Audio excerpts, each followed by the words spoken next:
अध्यात्म ज्योतिष के तमाम दर्शकों का आज के कार्यक्रम में बहुत बहुत स्वागत अभिनंदन। आज का कार्यक्रम काफी महत्वपूर्ण होने वाला है। आप लोग बड़ा स्टेप बाय स्टेप आज के कार्यक्रम को समझें। हम बात करेंगे षोडश संस्कारों में एक संस्कार यानी कर्णवेद संस्कार की। क्योंकि आपने देखा होगा कि हम लोग जो कान छिदाते हैं या नाक छिदाते हैं जो लड़कियां, तो ये कर्णभेद जो होता है खास करके। और नाक तो क्योंकि लड़कियां ही छिदवाती हैं, उनके छेद किया जाता है नाक नाक में। लेकिन कर्णवेद ये एक संस्कार है षोडश संस्कारों में। ये कब जो है छिद्र करना चाहिए, क्योंकि ये लड़कों का भी संस्कार होता है। आप देख रहे होंगे हमारे कानों में भी कुंडल पड़ा हुआ है। आप मारवाड़ में राजस्थान क्षेत्र में जाएंगे तो, महाराष्ट्र में जाएंगे तो वहाँ बहुत सारे मात्रा में आपको ऐसे लोग मिल जाएंगे जिनके कानों में कुंडल होते हैं। तो ये कोई शौक से नहीं, बल्कि हम जब अध्ययन काल में पढ़ रहे थे विद्यार्थी जीवन में, तो हम उस समय देखते थे एक ट्रेंड चला था एक कान छिदवाने का। तो वो एक शायद उस समय का फैशन का दौर था। लेकिन कर्ण वेद का मतलब होता है दोनों कानों में छेद, ये संस्कार एक होता है कुल मिलाकर के। तो ये कर्णवेद संस्कार कब होता है, कब करना चाहिए, कौन सी तिथि नक्षत्र वार के अंदर करना चाहिए, क्या इसका विधान है, क्या इसमें पूजा होती है, कंप्लीट इन्फॉर्मेशन आपको आज की इस वीडियोस में मिलने वाला है। तो बने रहें। नए हैं चैनल पर, पहली बार विजिट कर रहे हैं तो चैनल को सब्सक्राइब भी कर लें। क्योंकि यहाँ पर आपको अध्यात्म, ज्योतिष, वास्तु, आपको बहुत ही ज्ञानवर्धक जो चर्चाएं, संशय छेदन वाले ऐसे कार्यक्रम आपको हमारे चैनल पर मिलते रहेंगे। तो फटाफट बिना समय गंवाए हम लोग इसको शुरू कर लेते हैं। पहला पॉइंट है कि मुहूर्त क्यों कभी भी छिदवा लें। देखिए, मुहूर्त हम किसी भी काम के लिए निकालते हैं तो उसके सकारात्मक परिणाम के लिए निकालते हैं। हमारा कार्य सही दिशा में आगे बढ़े और निर्विघ्न संपन्न हो, हमें उसमें उसके अच्छे परिणाम मिले। इसलिए हम सही समय पर सही काम करने का एक विधा है, और उसी को ज्योतिष शास्त्र यानी हमारे इस रूप में इसको मुहूर्त कहते हैं। तो आप समझ गए होंगे कि मुहूर्त क्या है। सेकंड पॉइंट हम यहाँ पर है कि कर्णवेद क्यों करें, क्या इसकी आवश्यकता है। क्योंकि जो बहनें होती हैं उनके नाक में छेद करने से वो फिर फ्यूचर में वहां पर लौंग धारण करती हैं और नथ पहनती हैं विवाह के दिन। तो उनके लिए आवश्यक है, कानों में उनके सजावट के लिए कुंडल आदि पहनते हैं। लेकिन वेद जरूरी क्यों है? क्योंकि अनुशासित रखने का इसका एक साइंटिफिक रीजन भी है। अगर कानों में छिद्र होता है तो इसके साइंटिफिक भी काफी सारे रीजन है। क्योंकि प्रमुख रूप से इंद्रियों को अंकुश में करने के लिए आप ये कह सकते हैं कि ये वेद किए जाते हैं। ये उन पॉइंटों पर छिद्र किया जाता है अंकुश लगाने के लिए। अगर स्त्रियों की बात करें तो वहां पर अंकुश तो है ही, साथ में आभूषण सज्जा के लिए भी उनको, साज सज्जा के लिए भी वहां पर उसको धारण करते हैं। तीसरा एक महत्वपूर्ण पॉइंट जो साइंटिफिक यहाँ पे का, आंतों में जो समस्याएं हैं, वो समस्याएं होती हैं आगे चल करके, उसकी संभावना कम हो जाती है जब ये छिद्र जो है छिदे होते हैं। इनको शिशु काल में ही छिद्र करवा लेना चाहिए। और कुछ दिक्कतें आ रही हो तो भी इसको पहले ही करवा लेना चाहिए। प्रमुख संस्कारों में एक संस्कार है, यह भी एक कारण है। और चिकित्सा जगत में देखा जाए तो कुछ जो अंडकोश आदि की प्रॉब्लम्स होती हैं आगे चल करके किसी को होती हैं, तो उसमें भी यह लाभकारी और परिणाम अच्छेदायक माने जाते हैं।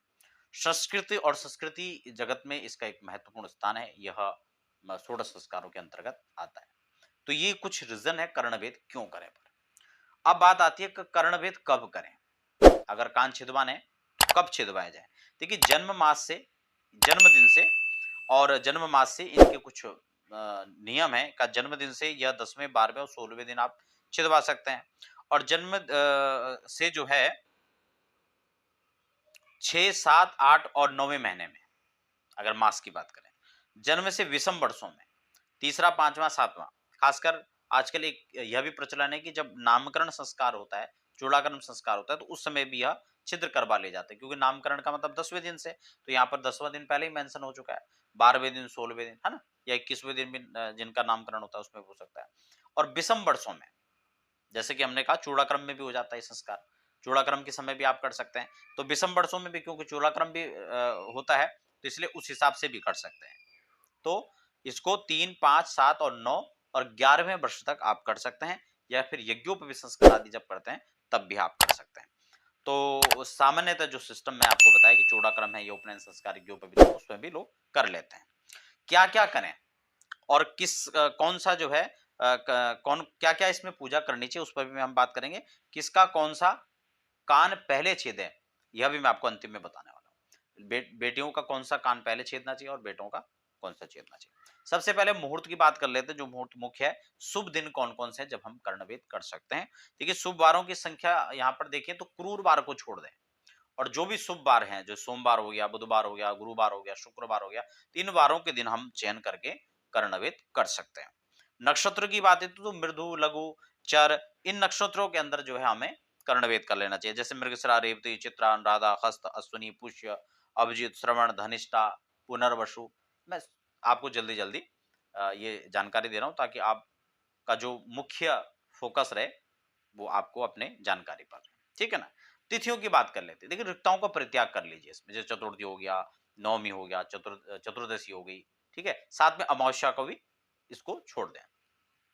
अन्य जो तिथियां हैं वो लगभग सामान्य होती है, जिसमें से 2, 3, 5, 6, 7, 8, 9, 10वीं एकादशी, द्वादशी, त्रयोदशी, ठीक है ना? नवमी को छोड़ दें। तो ये तिथियां इसमें शुभ मानी जाती हैं। कौन कौन सी छोड़नी, कौन कौन सी उसको आप समझ लें। नवमी को छोड़ दें, चतुर्दशी छोड़ लें, चतुर्थी छोड़ लें और अमावस्या को परित्याग कर लें। मास की बात कर लेते हैं, कौन से महीने में हमें कर्णवेद संस्कार करना चाहिए। इसको फिर आप लोग समझ लें, जैसे मैं बार बार कह रहा हूं, ये दोनों के लिए है, लड़कियों के लिए भी और लड़कों के लिए भी कर्णवेद के लिए।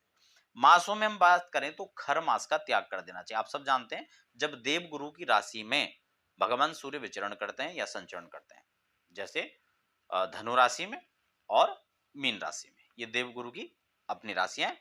जब सूर्य भगवान इस दो राशियों पर गोचर में होते हैं तब खरमास होता है, आप सब जानते हैं। तो उन 2 महीनों के अंदर नहीं करना चाहिए जब गोचर में यहाँ पर सूर्य परिभ्रमण में होंगे।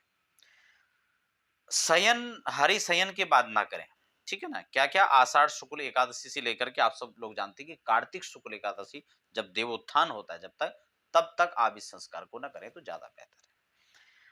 कुछ प्रस्तुतियों बस आप इसको उस दौरान कर सकते हैं, लेकिन परित्याग अगर करें उन महीनों का तो ज्यादा श्रेष्ठ है। अब लग्न की बात कर लेते हैं। कौन से लग्न के अंदर, देखिए शुभ लग्न का चयन करना चाहिए जब केंद्र और त्रिकोण में शुभ ग्रहों और त्रिक स्थानों पाप ग्रहों, ऐसे लग्न का चयन कर लेना चाहिए। खासकर 2, 6, 12 में, 3, 6, 12 में सॉरी, पाप ग्रहों और लग्न और त्रिकोण में शुभ ग्रहों, ऐसे लग्न का चयन। चंद्र शुद्ध की बात करें तो उस जातक के, चाहे वो बेटा हो बेटी, उसके अपने राशि का एक चक्र तैयार करें और गोचर के चंद्रमा को उस दिन उस स्थान पर बैठा लें जिस भी राशि में चंद्रमा हो।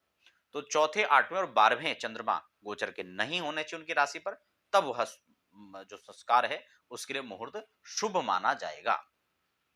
स्पष्ट हो चुका हो, यानी गोचर के चंद्रमा राशि से आपके चौथे, 8वें और 12वें नहीं होना चाहिए। अब बात कर लेते हैं कि पहले कौन सा कान छेदें। जैसे कि मैंने आपको पहले भी कहा था, मैं इसके अंतिम में चर्चा करूंगा। देखिए अगर लड़कों की बात करें तो उनका पहला दाहिना कान छिद्र करना चाहिए, फिर बायां कान। जबकि अगर लड़कियां हैं तो उनका पहले बायां कान छेदें और फिर दाहिना कान। अब बात कर लेते हैं पूजा। पूजा में क्या करना चाहिए। सर्वप्रथम पंचांग पूजा, गणेश पूजा, वरुण पूजा आदि करना चाहिए। षोडश मातृका, नवग्रह पूजन आदि करने के पश्चात यह सब करना चाहिए। इसमें पूजा, अभिषेक आदि कर्म भी सम्मिलित है। यह कर्मकांड का विषय इसलिए आप उसको बहुत ज्यादा नहीं समझ पाएंगे। जो भी दैविक आचार्य आप अपने घर में बुलाते हैं वो सब इसको करेंगे। और अगर आप सडनली कर रहे हैं, किसी पूजा पाठ किसी ब्राह्मण से नहीं भी करवा रहे हैं, तो आप गणेश भगवान का पूजन करके और भगवान को जल चढ़ा के, जो भी है जैसे आपकी विधा है, ये सब करने के बाद आप भगवान का, इष्ट देव, कुलदेव, पितृदेव का स्मरण करके और फिर आप जो है जैसे कि दाया कान बेटे का और बाया कान पहले बेटी का छेदें और इस रूप में आप उनका पूजन करके कर्णवेद करें। तो आशा करता हूं कि कर्णवेद संस्कार की संपूर्ण जानकारी आज के कार्यक्रम के दौरान आपको मिला होगा। चर्चा आपको कैसे लगी हमें कमेंट बॉक्स में जरूर बताएं। अच्छी लगी वीडियो तो आप लाइक जरूर करें और आगे भी शेयर करें ताकि अपने इष्ट मित्रों को आपकी इसकी जानकारी मिले और आगे सनातन संस्कृति का प्रचार हो सके। यदि आप किसी भी रूप से, व्यक्तिगत रूप से आप अपनी व्यक्तिगत जानकारी, जन्म कुंडली दिखाना, हस्तरेखित जन्म कुंडली हो या फिर आप उसे दिखाना चाहते हैं, किसी करियर वाइज किसी भी चीज की आप जानकारी लेना चाहते हैं, वास्तु विजिट करवाना चाहते हैं, तो इन तमाम जानकारियों के लिए आप हमारे संस्थान के जो अपॉइंटमेंट नंबर नीचे है आप उस पर संपर्क कर सकते हैं। मिलते हैं फिर एक नई और खास विधा के साथ। फिर तब तक के लिए हमें दीजिए इजाजत।